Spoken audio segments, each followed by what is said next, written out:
Pulsevis Strandvej på det sydlige Djursland Mols. Der er et kendt sted for hanggliding hernede, hangglider. Og for lidt siden der så jeg nogen, der hang og svævede. Det gjorde jeg også for 2 timer siden, hvor jeg var et andet sted, så de er sikkert gået til frokost nu. Men lad os se, om vi kan være heldige. Der er en pålandsvind på nogle skrænter. Den kommer fra sydøst i dag, vinden. Og det er formentlig ret ideelt til de skrænter her. Der er faktisk en derude på et tidspunkt. Om lidt så tager en telelinse på, så kan vi se dem tættere på. Men det er sådan en lidt hyggelig og kringlet vej ned til den her egentlig ikke så kendte strand, offentligt strandareal. Der er ligget en campingplads hernede netop på grund af den her super beliggenhed, men den er der ikke mere. Så man parkerer bilerne oppe foran skrænterne, og så går man af en trappe ned. Så lad os håbe, vi kan få lidt solskins nærbilleder af sådan nogle hangglider, der hænger over den opvind, der kommer, når vinden står lige på skrænterne. Det er jo hemmeligheden, at vinden presser ind mod skrænterne, og så bliver presset opad, og så kan sådan en svæver i og for sig profitere af den opvind i rigtig lang tid. Og så en anden hemmelighed, det er så, at der er en skrænt, der gør det muligt at sætte af, sådan som jeg forstår det.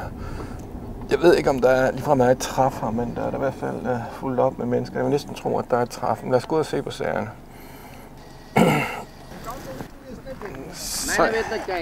Sej fyr, der er i gang. En tysker, der er en bil fuld af gear. Jeg kan ikke se en dyt. Okay, hej.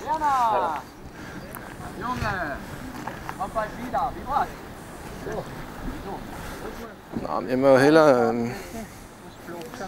skifte til telelinse, fordi det ser sådan set ret utroligt ud, det her.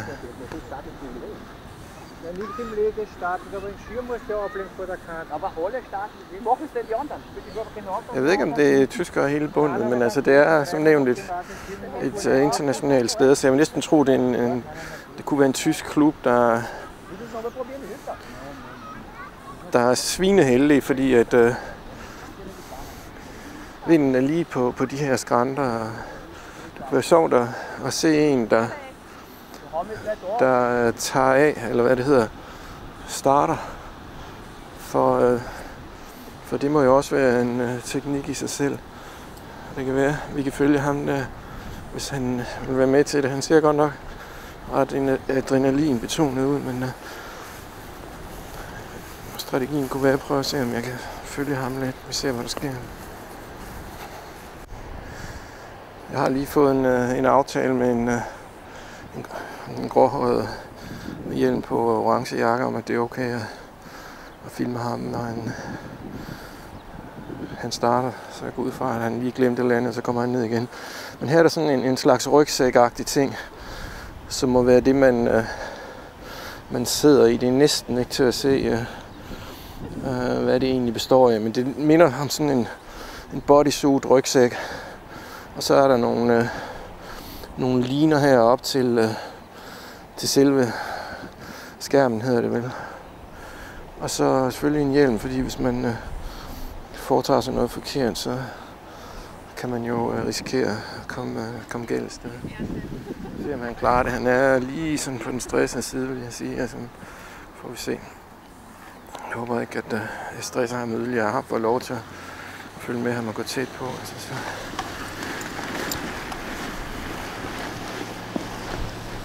En frisk vind op af skrænterne her. Han er formentlig en fyr, der har prøvet det her nogle gange. Og fuld tryk på. Han er i hvert fald over de 60. Om han er 70, det ved jeg ikke. Får vi se ham, og vi kan følge med. Og på den modsatte side ligger Ebeltoft. Det er ned til Ebeltoft Bay, det her. Og som nævnt er der jo et sikkerhedsaspekt ved det. Altså hvis det hele det går planlagt, så er det jo fint nok alt sammen. Men altså, hvis man dummer sig, så er man altså oppe i luften, og mennesker er jo ikke sådan forsynet med vinger og beregnet til at flyve, så man kan komme galt af sted. Men jeg tror, det her er et godt sted.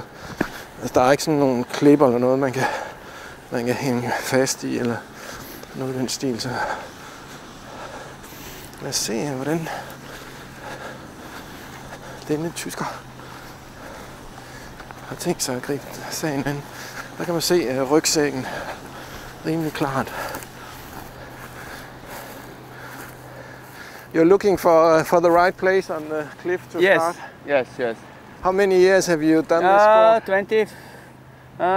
27 years. I can see that you've got grey hair just like me. How old are you? 55. Okay.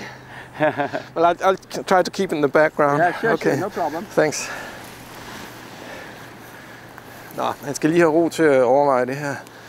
Der er nogle af hans klubvenner, eller hvad det er, der er i gang dernede. Vi holder os lidt på afstand indtil han har besluttet sig for, hvordan han lige griber det herinde. Der kommer der en.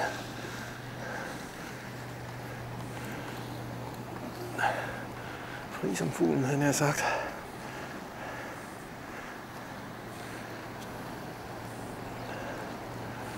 Fantastisk.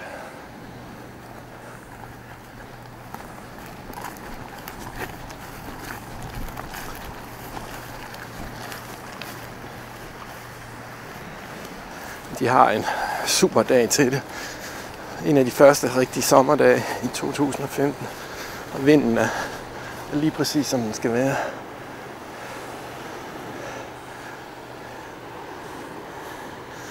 Der er virkelig styr på det. Der kan man se opvinden. Altså han er 10-15 meter fra skrænten og totalt styr på det, ser det ud til. Jeg prøver at følge med her.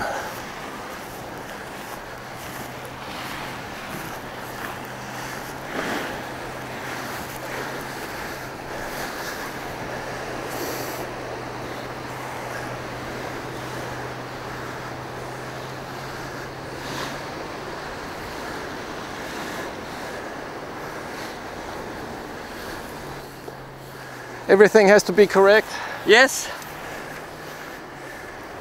Otherwise, it's not so good. When there come in problems during the takeoff. But I guess this is a safe place as compared to other places. Yes, it is. I mean, in general, flying on the coast with the sea breeze is the safest way to do our sport. Okay. This Labinar sea breeze is the best. Are you up here as a club or what? No, I'm a private person. Okay.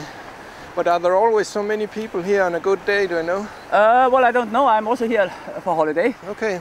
But I guess so. If it's today, it was forecasted well. So everybody comes here? Yeah. Okay, thanks. Good fun. Yeah, it looks fantastic. Yeah, it is. It's a lot of fun.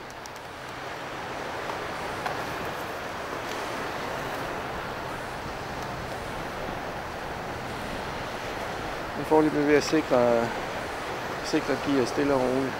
Jeg gætter på, at der kan gå noget tid med det, så det skal man skal slukke kameraet eller ej. Han har en eller anden højdemåler eller GPS-dims der. Et eller andet stykke elektronik. Men jeg vil simpelthen ikke forstyrre ham, mens han gør klar med at spørge om ting, så her.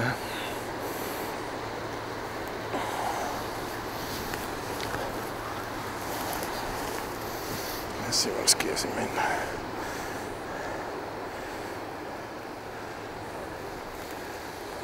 Men som han siger, altså it was forecast as a good place, og det vil sige, at de har nok et hjemmeside, et site, hvor de kan se, hvor det er godt, og så dukker de alle sammen op, fordi mit tip var jo, at det var en klub, men det er det ikke. Han kommer der som privatperson, og han har simpelthen bare luret, at det her det er et godt sted, det er første gang, han er her. Men altså umiddelbart, så kan man jo se, at der er noget snor, der mindst skal vikles ud, før det her det går efter planen.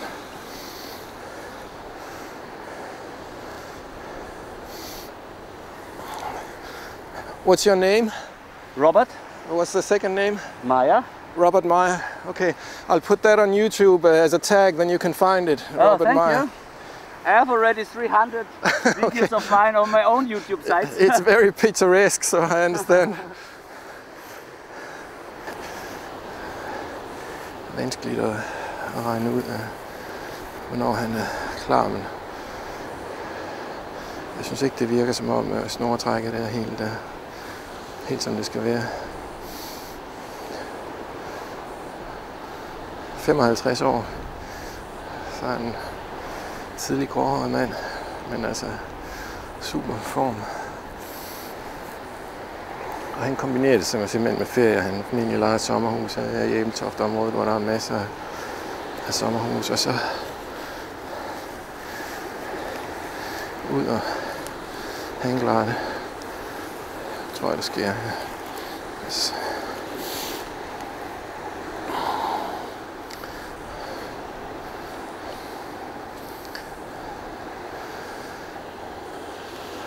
Ja, der går nok lidt tid. Selvfølgelig skal tingene være 100% i orden.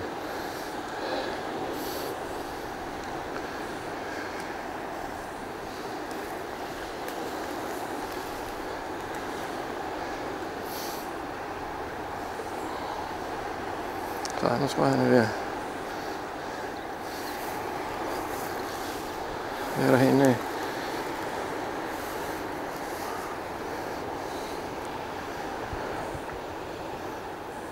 Det er godt nok en ordentlig rygsæk, som er fuld nu. Jeg vil næsten tro, at der er en faldskærm i, fordi at, det virker som om, der simpelthen er oppakning i.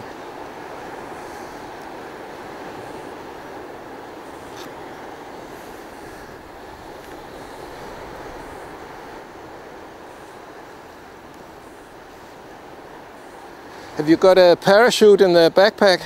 Yeah, that's a second chance parachute. But in this area you don't require it because you do not have the height to pull it. Okay. It's only when you fly in the higher mountains. Altså en second chance parachute, altså sådan en plan B faldskærmer. Altså man siger, at man behøver den egentlig ikke her, det er kun, hvis man flyver i høje bjerge. Så han, så vidt jeg kan se, ved at få luft i skærmen nu. Og så følger han den lidt op. Det er nok for at få den foldet ordentligt ud. Og nu er den, efter hvad jeg kan se, sådan set klar. Og så sker der egentlig ikke så meget.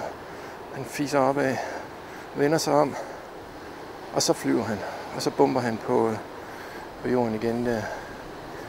Og så, nu tror jeg, han har styr på det. Og der kan man bare se de opvinde der, fuldstændig turbulensfrit og roligt derudad. Og nu er han oppe i en 10 meters højde.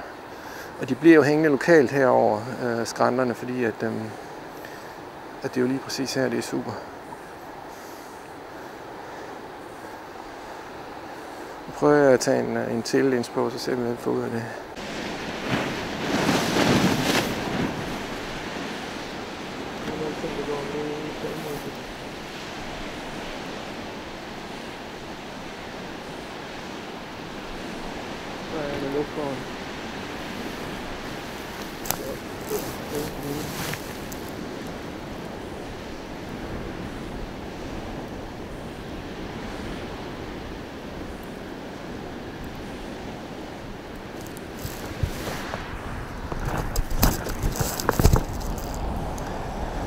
Prøv han igen der. Så er han derude. Men altså det er jo rart, der ikke er klip eller noget her, fordi hvis de bomber på græskroningen, så er der jo ikke stort problem i det. Jeg gad vide, hvor rutineret han er, ham der.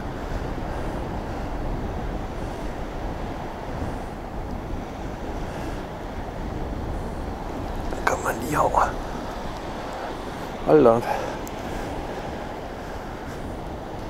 Man skal ikke have tendens til luftsyge.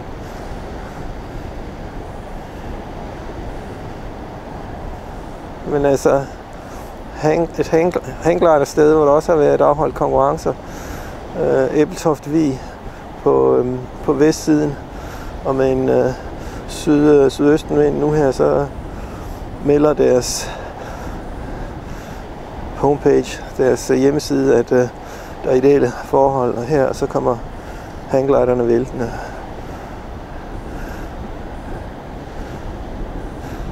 Sådan er det. Jeg kan lige prøve at se, om jeg kan lave et view ud over her. Der er en til på vej op, hvad han laver. Det er retning nord, nede i bunden af Ebeltoft Bay.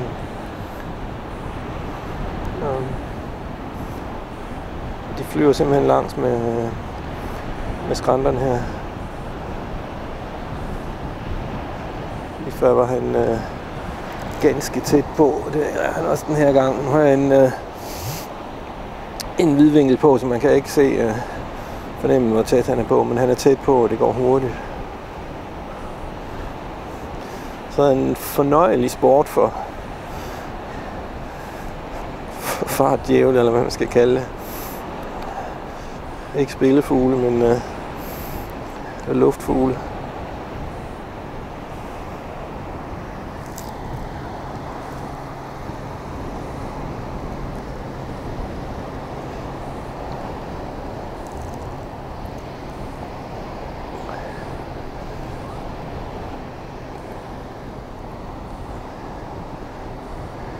Så helt ned mod jorden der skal man altså have styr på, hvad man laver. Jeg ved ikke, om det er noget med 60 km i timen, men altså det gør af, hvis man beregner 1,5 meter forkert med de ting, han laver der. Så hanggliding i Ebeltoft Bay, lige ned for Fuglsø Center, som er et fritidssportscenter. Sydlige Djursland, Molslandet, Helgenæs er derude, et bakkeland. Og bag os har vi Nationalpark Molsbjerge, som er et fredet område med en hulens masse bakker og en masse natur. Og så ned til vandet her til Ebeltoft Bay. De kan stå til et hænge stille over skrænten, hvis de har lyst til det.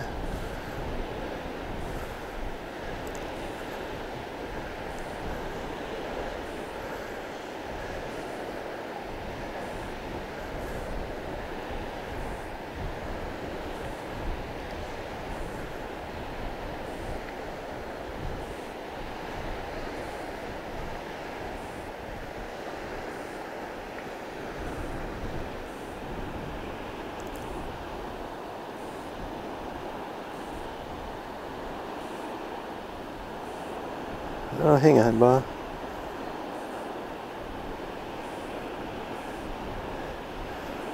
Det er så i dag 100 år for kvindernes valgret, så de er nok alle sammen til møder i dag, siden jeg ikke lige synes, jeg så nogle kvindelige hangglidere.